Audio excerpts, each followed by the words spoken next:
Hello everyone, welcome to another video. It's October and anyone who knows me will know that autumn is my favourite season of the whole year. It's just perfect. It's not too cold, it's not too hot. I love the leaves, I love the crisp air, I love getting cosy. I've worn my very best out to get some pumpkins outfit. But one of the things I haven't made as much time for at the moment is reading. There's a lot of reading I have to do for uni, and so when I sit down at the end of the day, I don't really want to read as much for fun. So I thought for today's video I could talk about fun autumnal books to read that will make you feel cozy, they'll get you in the autumn spirit. Most of them I've read, a couple of them I'm reading or about to read. I haven't talked about books in such a long time and there are so many good ones. Obviously because I'm back at uni, I don't have a lot of these books with me, so for some of them I'll put pictures up, but this particular one I do have. This is The Diviners by Libba Bray. I'm reading this at the moment and I've only just started. I'm also listening to the audiobook, which I am loving. But I went out of my way to get this American hardback cover because it is just gorgeous. I love this design. I love anything with like spooky eyes on it. And let me show you under the dust jacket. It's absolutely gorgeous. Look at that. Imagine seeing that on a shelf. I just love it. It's published by Little Brown. But this book has a really cool premise. It's about this girl called Evie in 1920s New York, and she's banished to the big city because she was living in this small town and she has these powers, and her powers allow her to read objects and find out secrets about the owner. She's exiled to live with her uncle, who's a specialist in the occult, and there's also another character called Memphis who has healing powers. But I'm really enjoying this one so far. It is quite a hefty tome. We'll see if I get through that one in October. The next book, I don't have my copy with me, so I'll put it up here. It's October by Katja Balin. I read this last year because it's a fairly new release and I just fell in love with it. It's about this 11-year-old girl called October, and she's been brought up by her dad, and her dad brings her up in the forest. So they live in the woods, they live off the land, and then one day her dad has an accident that forces October to go and spend some time with her mum in the city, and it's a complete culture shock for her. But it's all about her own personal journey, her appreciation for nature. I just loved it so much. It kind of gave me Anne with an E / Anne of Green Gables vibes. Also a little bit Heidi as well. Almost a bit Betty, which was one of Jemima and my book club reads, in this sense that it's all about respect for the natural world and how important... Oh shit. First book fallen on the floor. It's all about respect for the natural world and how important that is. So yes, highly recommend that one. The next book on my list is Mort by Terry Pratchett. Now, I know there are some people that are huge Terry Pratchett fans. I've only read a few of his books, but this one is definitely my favourite. It's so funny. It's about this boy called Mort who's gangly, he's ginger. Nothing wrong with being ginger. He doesn't really know what to do with himself. He's looking for an apprenticeship and he ends up landing an apprenticeship with Death.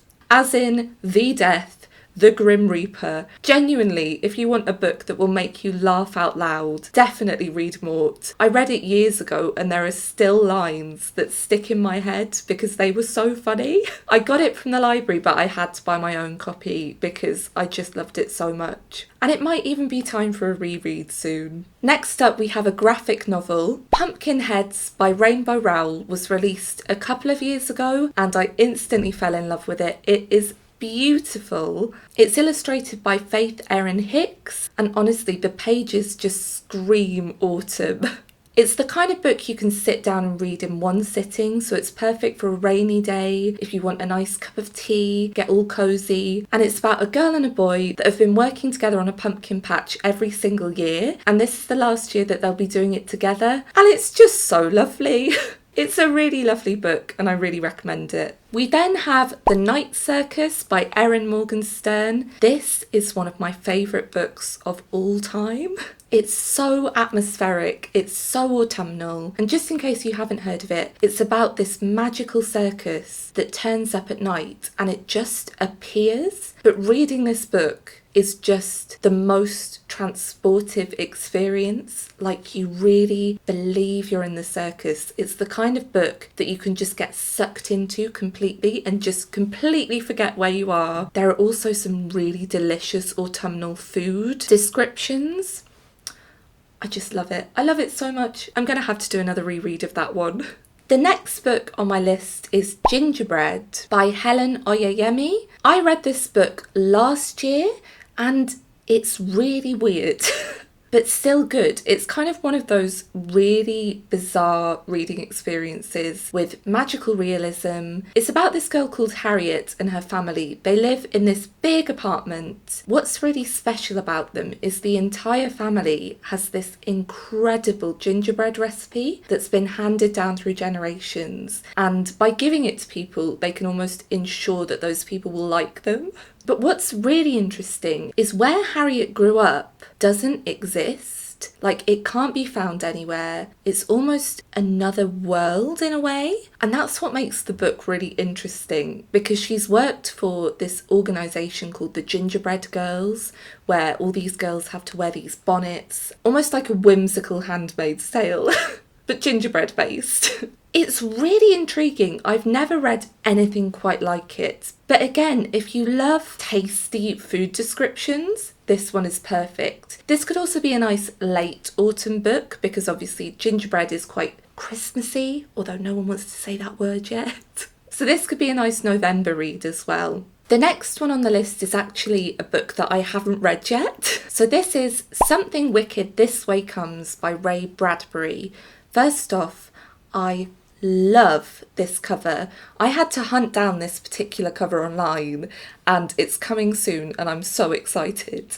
But exciting announcement. This is going to be Jemima and my next book club pick. So it'll kind of be October/November. So if you don't know, every month or so we pick a book and then we talk about it either on her channel or on mine, depending on the month. And the last one we picked was quite hard hitting. So we wanted to choose something a bit more spooky and fun and exciting. I don't know very much about this book, but I do know that it's about this spooky, slightly nightmarish carnival that just arrives in a town, I think, a week before Halloween. And it's about two boys who kind of get lost in the smoke and the mirrors and have this experience of the carnival. It kind of gives me Night Circus vibes, but possibly more scary. I'm really excited to try it. I can't wait. Do let me know down below if you've read it, because honestly, I don't really know much about it, but it just sounds really cool and I can't wait to try it. I then had to give a quick honourable mention to Carry On by Rainbow Rowell. This isn't specifically an autumn book, although it starts in September. I don't want to spoil it too much, but there's a fantastic queer romance in there. It's about witches and wizards. It's got delicious food in it. It's almost like a gay Harry Potter, and I mean, I don't think I need to sell it any more than that.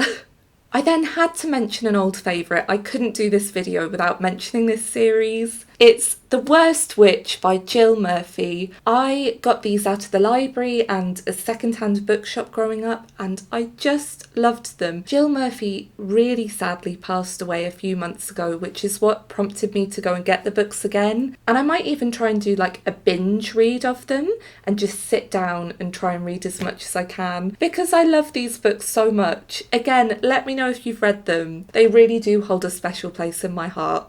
We then have Practical Magic by Alice Hoffman. I really enjoyed this one. I read it last October. This might be a weird connection, but it would be good for fans of The Vanishing Half by Brit Bennett because it tells this kind of generational story of these women. You learn about the mothers, you learn about the aunts, you learn about their children, and it's all about that family bond of these strong women who happen to be witches as well. It's so cool. We then move on to some non-fiction picks. I know, I never talk about non-fiction, but there are some great ones. So we've got Cursed Objects Strange but True Stories of the World's Most Infamous Objects by J.W. Ocker. I haven't read this one yet, but I do have it and it's been sat on my shelf for about a year. I just think it looks so good.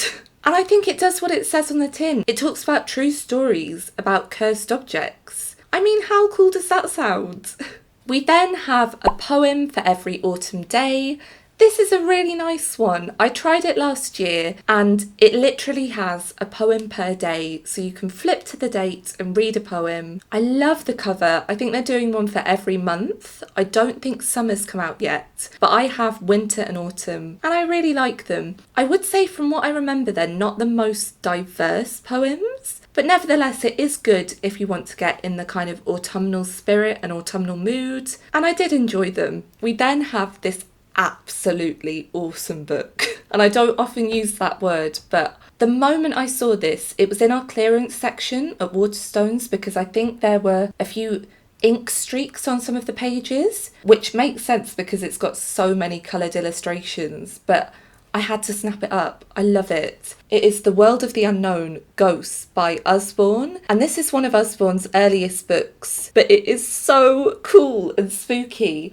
And this had been on my radar for a while because I believe it's Larry Rickard's favourite book, and he is one of the writers from Ghosts. He plays Robin. As you'll know, I'm a massive Six Idiots fan, but it's so cool. So it tells you all about ghosts throughout history, ghosts around the world. It's got these really cool 70s illustrations, which takes me right back because I used to have a few Usborne and eyewitness guides that used to be my mum's. So I love this. I also love, it's such a delight to see how dated it is. Like here we've got a ghost hunting kit and it's got the old camera in. It also recommends using a tape recorder to try and listen out for ghosts. And reading it has not only interested me so much, but it's made me really smile. Definitely recommend you give that one a look. We then have this really cool, oh my goodness, I love this so much. Really cool edition of this old fortune telling book by Douglas Hill. I found this on Depop and I'm obsessed. I love it so much. I love the cover. It's got this amazing lady on the back and it's packed full of really interesting photos. Like here we've got a book on fortune telling using tea leaves and palmistry and mind reading. It's got these really cool illustrations. You can definitely pick up a second-hand copy of this if you do a little bit of detective work. But I can't wait to try it. I really want to try fortune telling with tea leaves. I just think that would be so much fun. And my mum has some tea leaves, so I might pinch some of those from her. But I love this one. It's the perfect kind of spooky coffee table book. And I think they should reprint it. It's so cool. I love it. I couldn't do a spooky book video without talking about my tarot books. Now, as you know, I love a bit of tarot reading. It's not for everyone, but I find it's a really good way to kind of give me a bit of perspective and see my problems in a new way. So I use the Rider Waite tarot deck, and these books are perfect for that, but I think it will work for other decks as well. So for complete beginners, I highly recommend The Little Book of Tarot by Zana Eve Chown. This is so good. It's just a really basic guide to tarot cards. Tells you what all the cards mean. It's got some spreads that you can try out. That's what I tend to use this one for the most. I got this from Waterstones and I've been using it since I started and I really like it. And then if you want to get a bit more in depth, I would highly recommend Modern Tarot by Michelle T. I just love this cover so much. This book is like the tarot reader's Bible because it puts tarot in a modern setting. So initially when I bought it, I felt a bit daunted thinking I'd have to read it from cover to cover, but it's more like a manual. So you flick through to the card and then you've got a whole description about what it could mean in the present day. I attended a webinar that Michelle T did with Lemony Snicket, which was so cool, but she seems like such a nice lady. Basically, I can't recommend it enough. It is so helpful and so readable and I love it. I just love it. So that's it. That's all my spooky book recs. I really hope you enjoyed this. I genuinely loved pretty much all of these books, and those that I haven't read, I'm really excited for. October is my favourite month, and I'm really trying to make the most of it. Let me know down below your spooky book recs. I need more autumnal books in my life. If you enjoyed this video, you can give it a like, and you can also hit subscribe, but only if you fancy. I hope you have a lovely week. I hope you get up to lots of spooky things, and I'll see you next time. Bye!